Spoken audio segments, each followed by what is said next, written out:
1270년 고려의 하늘 아래 무언가 심상치 않은 일이 벌어지고 있었습니다.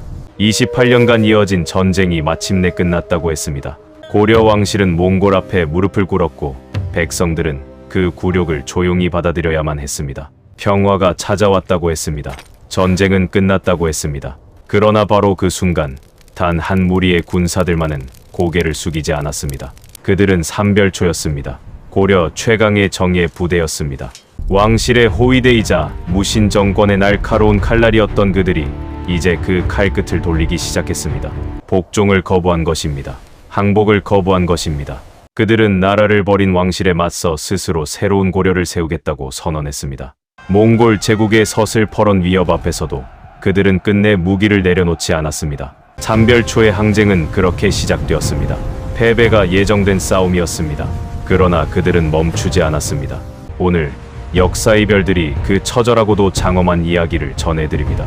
역사 속에는 때로 권력이 만들어낸 괴물이 등장합니다. 삼별초가 바로 그런 존재였습니다. 그들은 처음부터 나라를 지키는 군대로 태어난 것이 아니었습니다. 권력자의 필요에 의해 만들어진 조직이었고 그 권력이 무너지는 순간 스스로의 길을 선택해야 했던 운명의 군대였습니다. 고려 무신정권 시대 최우라는 인물이 있었습니다. 최충원의 아들로 태어나 아버지의 권력을 물려받은 그는 고려의 실질적인 지배자였습니다.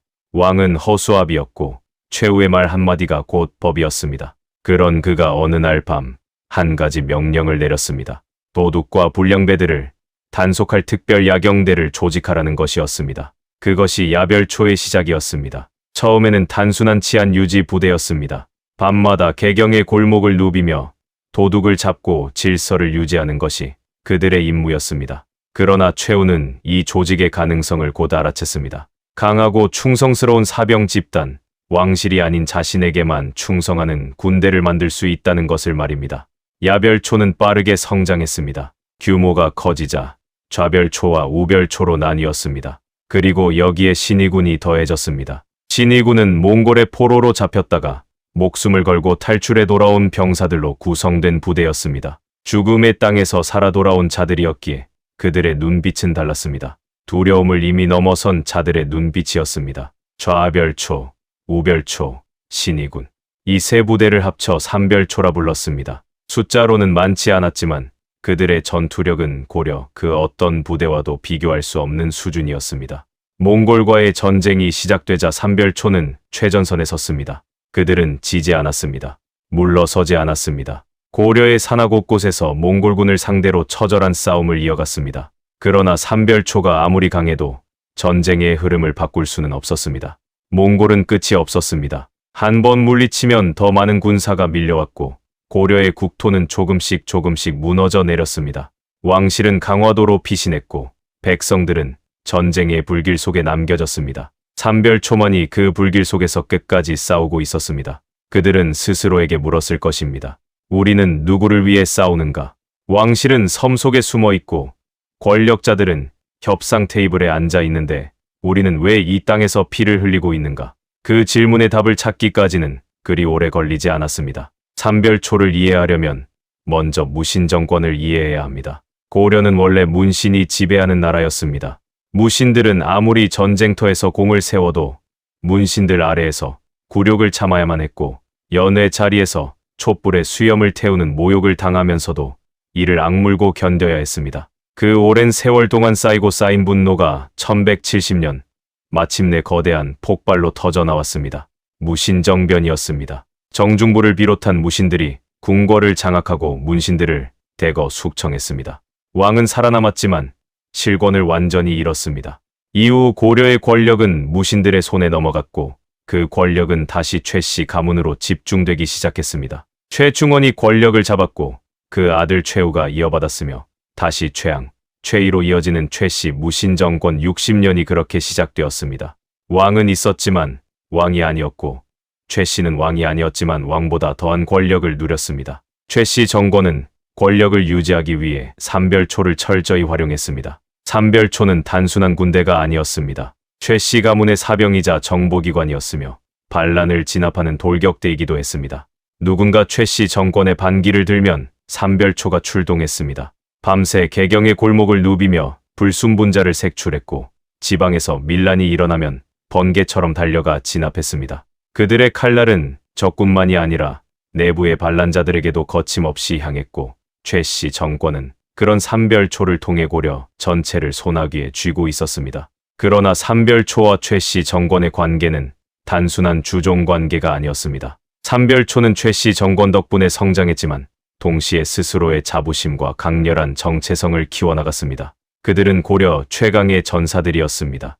몽골과의 전쟁이 시작되자 누구보다 앞장서 싸웠고 누구보다 많은 피를 흘렸으며 누구보다 많은 동료를 잃었습니다. 전쟁터에서 함께 죽음을 넘나든 전우들 사이에서 삼별초만의 강렬한 유대감이 형성되었고 그 유대감은 어느 권력자의 명령으로도 쉽게 끊을 수 없는 것이 되어갔습니다. 1258년 최씨 정권이 무너졌습니다. 최이가 부하들에게 암살당하면서 60년에 걸친 최씨 무신 정권이 허무하게 막을 내렸습니다. 권력의 주인이 사라진 것이었습니다. 그러나 삼별초는 사라지지 않았습니다. 그들은 여전히 강화도에 주둔하며 몽골에 맞서 싸움을 이어가고 있었습니다. 최씨 정권이 없어도 삼별초는 스스로의 이유로, 스스로의 의지로 싸움을 계속했습니다. 그것이 바로 삼별초가 단순한 사병 집단이 아니었다는 증거였습니다. 왕실은 이제 삼별초를 직접 통제하려 했습니다. 그러나 삼별초는 이미 왕실의 명령에 쉽게 고개를 숙이는 집단이 아니었습니다. 수십 년간 최씨 정권의 명령만을 받으며 왕실과는 거리를 두어온 그들이었고 전쟁터에서 직접 피를 흘리며 싸워온 자들이었습니다. 왕실이 그들을 필요로 한다는 것을 알았고 동시에 왕실이 그들을 두려워한다는 것도 알았습니다.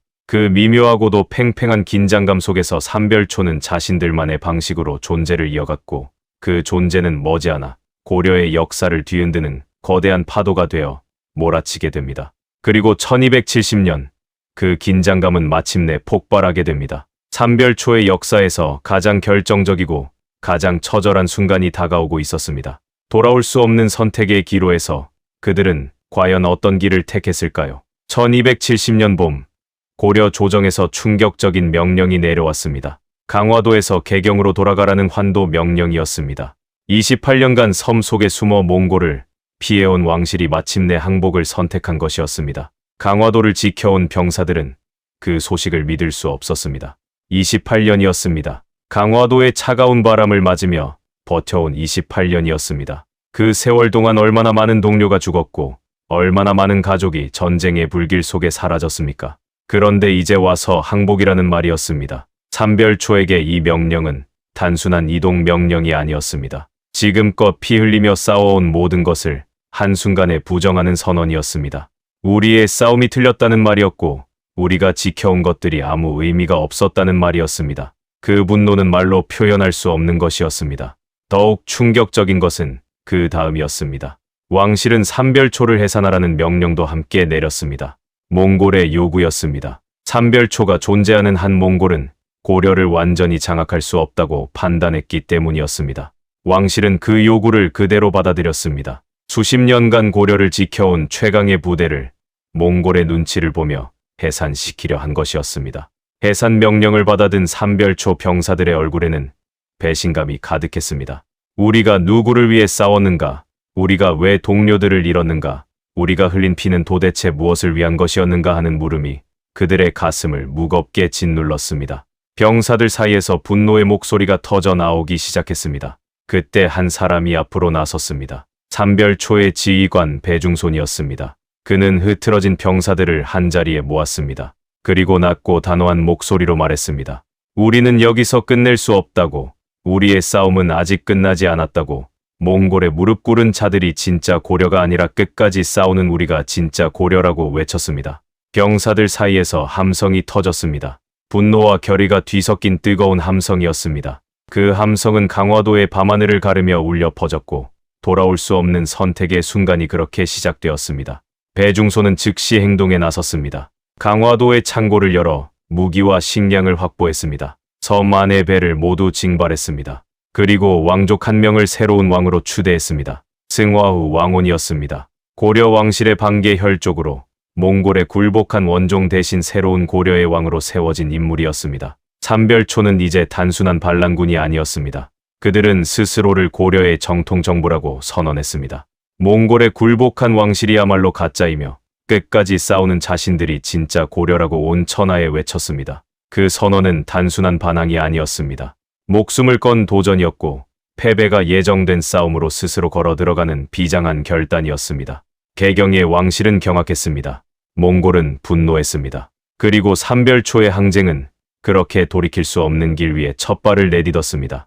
배중소는 멈추지 않았습니다. 강화도를 떠나기로 결심한 순간부터 그의 행동은 빠르고 거침없었습니다. 머뭇거릴 시간이 없었습니다. 개경의 왕실과 몽골군이 반응하기 전에 움직여야 했습니다. 강화도의 모든 배가 징발되었습니다. 크고 작은 선박들이 항구에 줄지어 늘어섰고 병사들은 밤새 무기와 식량을 배에 실었습니다. 가족을 데려오는 병사도 있었습니다. 이번 출항이 돌아오지 못할 길임을 알면서도 그들은 배에 올랐습니다. 배중소는 강화도를 떠나기 전 한 가지를 더 했습니다.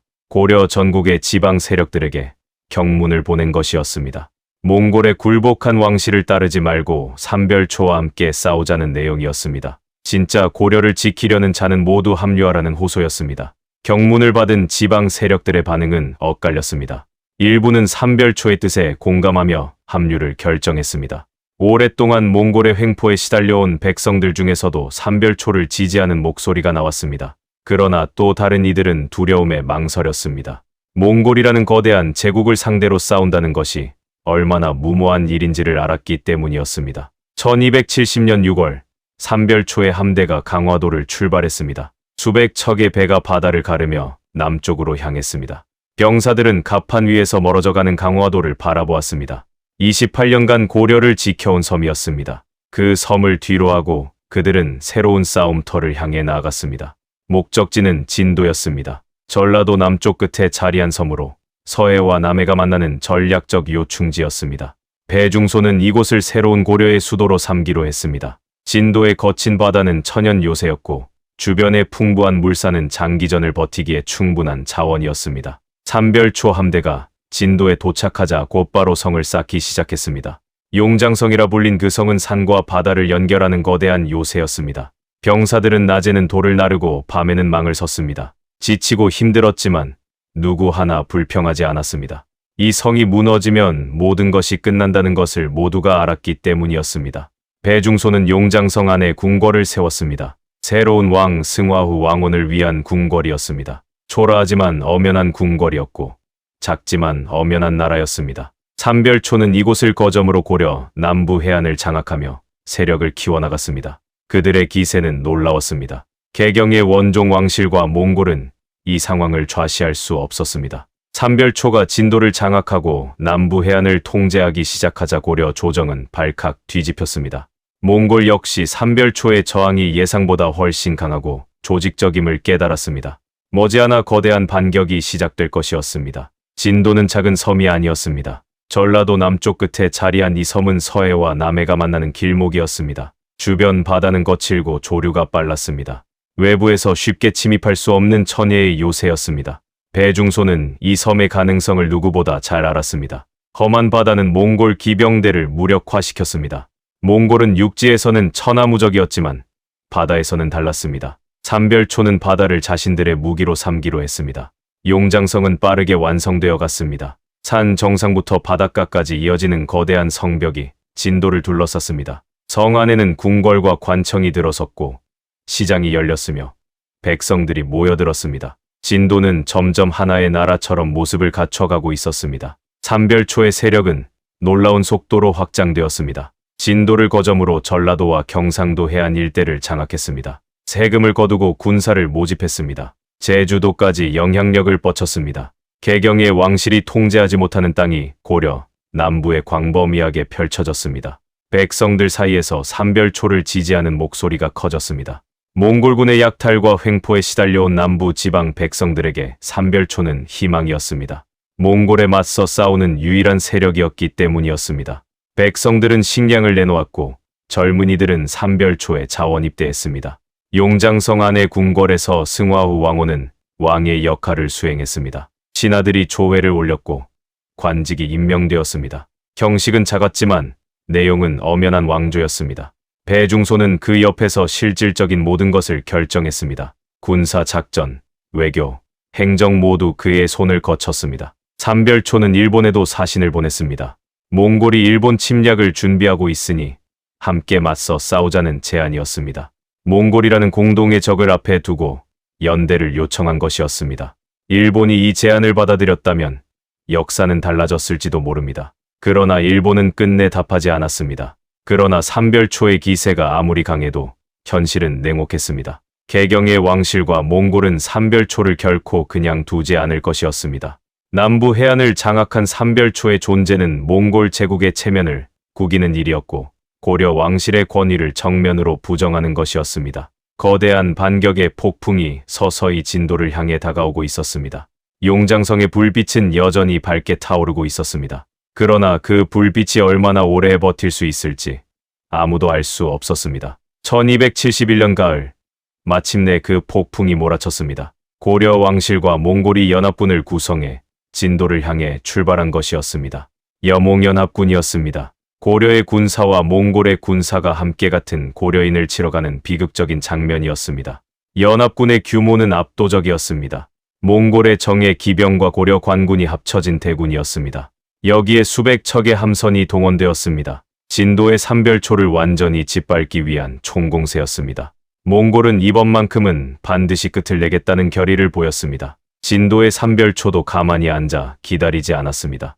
배중소는 먼저 해상에서 적을 막기로 했습니다. 삼별초의 수군이 출동했습니다. 진도 앞바다의 빠른 조류를 이용해 적 함선을 흐트리고 각계격파하는 전술이었습니다. 처음에는 삼별초의 전술이 효과를 발휘했습니다. 그러나 연합군의 규모는 너무나 컸습니다. 한쪽을 막으면 다른 쪽에서 밀고 들어왔습니다. 삼별초의 수군이 분전했지만 숫자의 열세는 어쩔 수 없었습니다.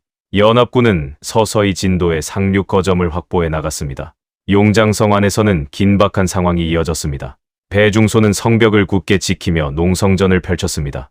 병사들은 밤낮 없이 성벽을 지켰습니다. 식량이 줄어들었지만 아무도 투항을 말하지 않았습니다. 배중손이 버티는 한 병사들도 버텼습니다.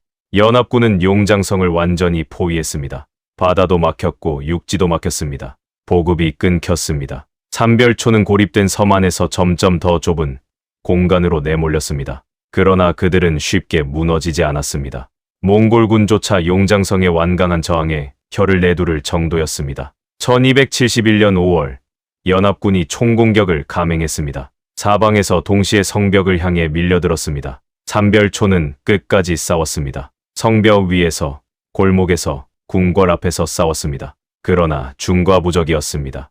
용장성은 무너지기 시작했습니다. 그 혼란 속에서 배중손이 쓰러졌습니다. 삼별초를 이끌어온 지휘관, 끝까지 싸우자고 외쳤던 그 사람이 전장에서 목숨을 잃었습니다. 배중손의 죽음과 함께 진도의 삼별초 정권은 막을 내렸습니다. 그러나 삼별초의 항쟁은 아직 끝나지 않았습니다. 살아남은 삼별초 병사들은 배에 올랐습니다. 진도를 버리고 더 남쪽으로 향했습니다. 새로운 지휘관 김통정의 깃발 아래 그들은 다시 바다로 나섰습니다. 마지막 싸움터를 향해 서였습니다. 진도가 함락되던 날, 용장성 안은 아수라장이었습니다. 사방에서 연합군이 밀려들었고 삼별초 병사들은 각자의 자리에서 마지막 싸움을 이어갔습니다. 후퇴할 곳도 없었고 도망칠 길도 없었습니다.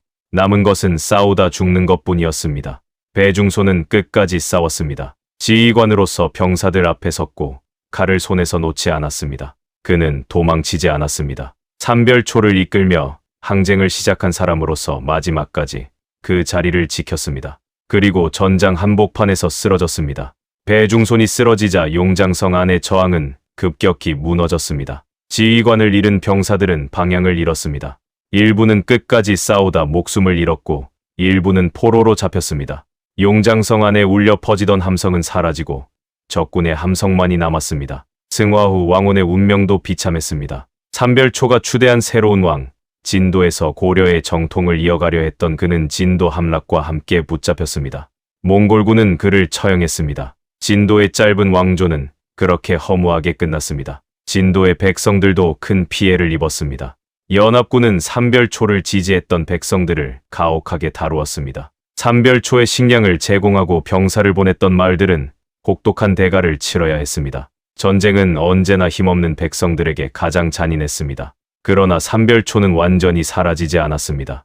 배중손이 쓰러지던 순간 김통정이 살아남은 병사들을 이끌고 배에 올랐습니다. 진도를 탈출한 것이었습니다. 수백 명의 병사와 그 가족들이 죽음을 무릅쓰고 배에 올라탔습니다. 김통정은 배중손과는 다른 성격의 인물이었습니다. 배중손이 카리스마와 열정으로 병사들을 이끌었다면 김통정은 냉철하고 치밀한 전략가였습니다. 그는 진도가 함락되는 순간에도 침착함을 잃지 않았습니다. 후퇴할 곳을 이미 정해두고 있었습니다. 함대는 남쪽으로 향했습니다. 탐라, 지금의 제주도였습니다. 육지에서 멀리 떨어진 섬, 거친 바다가 사방을 둘러싼 그곳이 삼별초의 마지막 보루가 될 것이었습니다. 배에 오른 병사들은 말이 없었습니다. 진도에서 잃은 동료들을 생각하며 또 한 번의 싸움을 준비했습니다. 배중손은 갔습니다.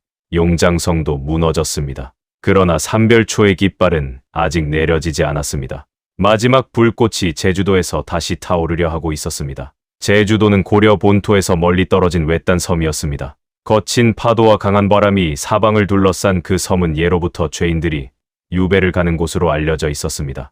육지에서 바라보면 아득히 멀고 바다에서 바라보면 더욱 고립된 그런 땅이었습니다. 그러나 김통정의 눈에 제주도는 전혀 다른 곳으로 보였습니다. 사방이 바다로 둘러싸인 그 섬은 몽골 기병대가 쉽게 접근할 수 없는 천혜의 요새였습니다. 진도에서 패배한 삼별초가 마지막 항전을 벌이기에 이보다 더 적합한 곳은 없었습니다. 삼별초 함대가 제주도에 도착하자 김통정은 단 하루도 쉬지 않았습니다. 섬의 북쪽 해안에 항파두리성을 쌓기 시작했습니다. 진도의 용장성보다 더 단단하고 더 높은 성을 목표로 했습니다.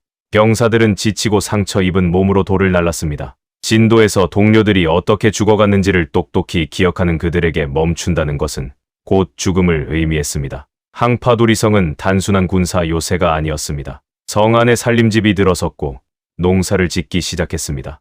병사들의 가족들이 함께 생활하는 하나의 작은 마을이 그렇게 형성되었습니다. 김통정은 처음부터 장기전을 염두에 두고 있었습니다. 외부의 보급이 끊기더라도 스스로 살아남을 수 있는 자급자족 체계를 만들려 한 것이었습니다. 제주도 원주민들과의 관계도 소홀히 하지 않았습니다. 김통정은 원주민들을 강압하는 대신 삼별초가 몽골에 맞서 싸우는 이유를 차근차근 설명했습니다. 오랫동안 몽골의 횡포에 시달려온 제주도 백성들 중 일부는 그 뜻에 공감하며 식량을 내놓고 협력했습니다. 고립된 섬에서 삼별초는 작지만 단단한 새로운 공동체를 만들어가고 있었습니다. 그러나 그 평화로운 나날은 오래가지 못했습니다. 1273년 봄, 여몽연합군의 거대한 함대가 제주도를 향해 출발했습니다. 진도 함락 때보다 훨씬 강력한 병력이었습니다. 몽골은 이번만큼은 반드시 삼별초를 완전히 끝장내겠다는 결의를 보였습니다. 김통정은 결전을 준비했습니다. 해안 곳곳에 방어선을 구축하고 성벽 위에 병사들을 배치했습니다. 숫자는 적었지만 그들의 각오는 남달랐습니다. 진도에서 살아남은 자들이었고 동료의 죽음을 눈앞에서 직접 목격한 자들이었습니다. 두려움이라는 감정은 이미 그들에게서 멀어진 지 오래였습니다. 연합군이 상륙을 시작하자 해안에서 치열한 전투가 벌어졌습니다. 삼별초는 한 발짝도 물러서지 않으려 했습니다. 한 명이 쓰러지면 다른 한 명이 그 자리를 채웠고 방어선 하나가 무너지면 그 뒤에서 다시 방어선을 만들었습니다. 그러나 압도적인 병력 앞에서 버티는 데는 한계가 있었습니다. 방어선이 하나씩 무너지면서 삼별초는 항파두리성 안으로 밀려들었습니다. 성 안에 남은 병사들은 이미 얼마 되지 않았습니다. 식량도 바닥났고 무기도 떨어져 갔습니다. 그러나 아무도 항복을 입에 올리지 않았습니다. 문을 열자는 말을 꺼내는 자가 없었습니다. 끝까지 싸우다 이 자리에서 죽겠다는 것이 남은 자들의 한결같은 마음이었습니다. 1273년 4월 항파두리성이 마침내 함락되었습니다. 김통정은 성이 무너지자 스스로 목숨을 끊었다고 전해집니다. 삼별초의 마지막 지휘관은 항복 대신 죽음을 선택했습니다. 살아남은 병사들은 포로가 되었고 1270년 강화도에서 시작된 3년에 걸친 삼별초의 항쟁은 그렇게 제주도의 거친 바람 속에서 역사 속으로 사라졌습니다. 1273년 4월 항파두리성이 무너지면서 삼별초는 역사의 무대에서 사라졌습니다. 그러나 그들이 남긴 것은 단순한 패배의 기록이 아니었습니다. 3년에 걸친 그 길고 처절한 싸움은 고려 역사에 그리고 한반도 역사 전체에 깊고 선명한 흔적을 남겼습니다. 삼별초 항쟁이 끝난 직후 고려는 급격히 몽골의 영향권 아래 편입되었습니다. 왕실은 몽골 황실과 혼인 관계를 맺었고 고려 왕들은 몽골식 이름을 사용했으며 몽골의 풍습이 고려 궁궐 안에 깊숙이 파고들었습니다. 삼별초가 막으려 했던 바로 그 미래가 현실이 된 것이었습니다. 그렇다면 삼별초의 항쟁은 아무 의미가 없었던 것일까요? 결코 그렇지 않습니다. 삼별초가 3년 동안 몽골과 여몽연합군을 묶어두는 사이 고려의 민간 사회는 숨을 돌릴 수 있었습니다. 전쟁의 불길이 고려 전역을 다시 휩쓸지 않아도 되었습니다. 삼별초가 버텨준 그 시간 동안 수많은 백성들이 살아남을 수 있었습니다. 삼별초는 또한 몽골의 일본 원정에도 직접적인 영향을 미쳤습니다. 몽골은 1274년과 1281년 두 차례에 걸쳐 일본을 침략했습니다. 그러나 삼별초를 진압하는데 3년을 소비한 몽골은 그만큼 전력을 소모했고 원정 준비에도 차질이 생겼습니다. 삼별초의 저항이 몽골의 일본 원정을 늦추는 데 일조했다는 평가가 역사학자들 사이에서 나오는 이유입니다. 삼별초가 남긴 유산은 제주도에서도 찾아볼 수 있습니다. 항파두리성의 흔적은 지금도 제주도 애월읍에 남아 있습니다. 성벽의 일부가 아직도 땅 위에 서 있고 그 주변에는 삼별초의 마지막 항전을 기리는 기념물이 세워져 있습니다. 750년이 넘는 세월이 흘렀지만 그 땅은 아직도 삼별초의 기억을 품고 있습니다. 진도에도 삼별초의 흔적이 남아 있습니다. 용장성 터가 아직도 진도 땅에 자리하고 있으며 배중손을 기리는 사당이 세워져 있습니다. 진도 사람들은 오랜 세월 동안 배중손을 영웅으로 기억해왔습니다. 몽골에 맞서 끝까지 싸운 그 정신을 잊지 않으려 했던 것이었습니다. 삼별초의 항쟁은 단순한 군사적 저항을 넘어서는 의미를 가집니다. 그것은 외세의 압력 앞에서도 스스로의 정체성을 지키려 했던 사람들의 이야기였습니다. 강대국의 힘에 굴복한 왕실과 달리 끝까지 싸움을 선택한 그들의 결단은 어떤 상황에서도 포기하지 않는 인간 의지의 상징으로 역사에 기록되었습니다. 그들은 졌습니다.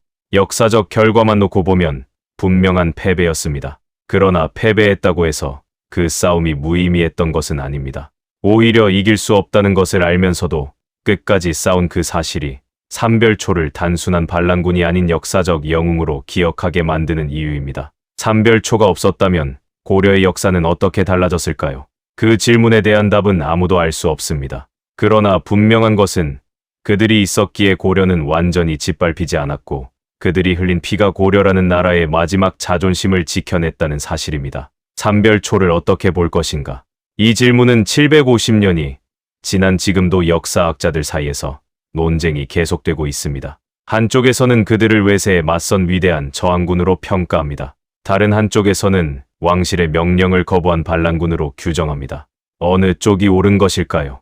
반란군이라는 시각은 이렇습니다. 삼별초는 고려 왕실의 정당한 명령을 거부했습니다. 환도 명령과 해산 명령은 엄연한 왕명이었습니다. 진화된 자로서 왕명을 거부하는 것은 반란이었습니다. 더욱이 삼별초는 별도의 왕을 세웠습니다.